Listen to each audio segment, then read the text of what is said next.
Како да се живее здрав живот во време на коронавирусот? Ова емисија со фокус на кардиоваскуларните заболувања.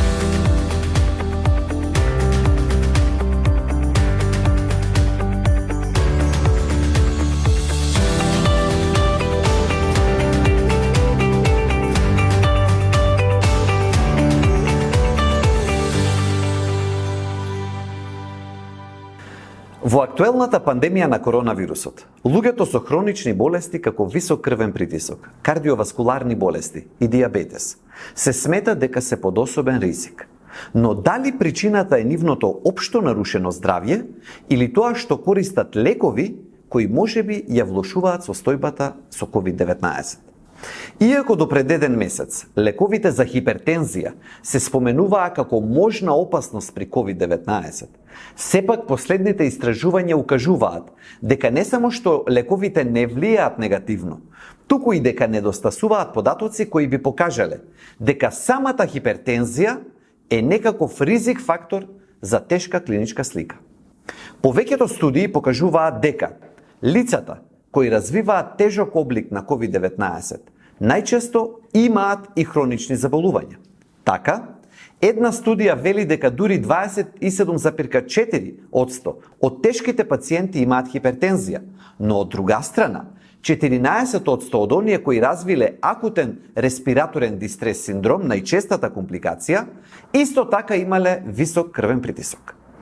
Треба да се земе предвид дека најголемиот дел од критичните пациенти се во поодмината возраст, што значи дека има поголема веројатност да имаат некакви хронични заболувања, помеѓу кои и хипертензијата.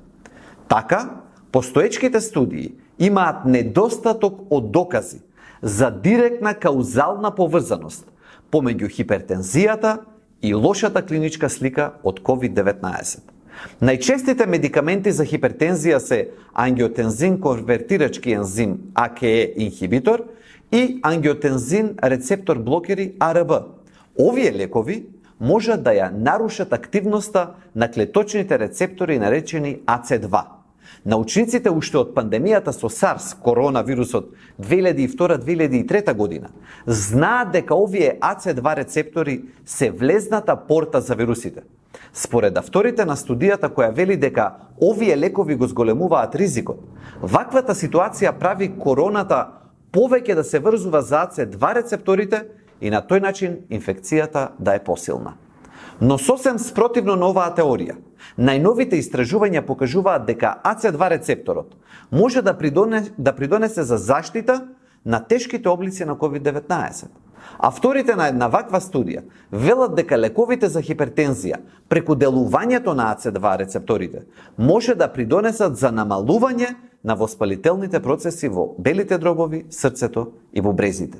Така тие дури наведуваат дека лековите за хипертензија може да бидат и потенцијално корисни кај корона инфекциите.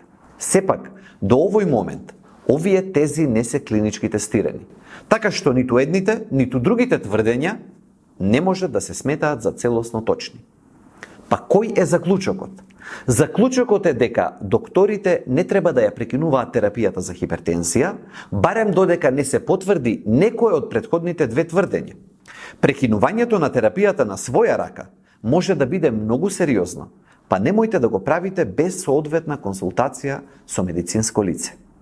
Ако сте на терапија за хипертензија, продолжете со таа терапија во согласност со препораките на вашиот лекар и редовно мерете го притисокот. Ризикот од неконтролиран крвен притисок е поголем од ризикот да заболите од COVID-19. Како и да е, високиот крвен притисок и без COVID-19 е главен ризик фактор за морталитет во светот и треба пред се да работиме на негово превенирање преку здравите животни навики. Ќе зборуваме токму за тоа во другите епизоди на Биди здрав.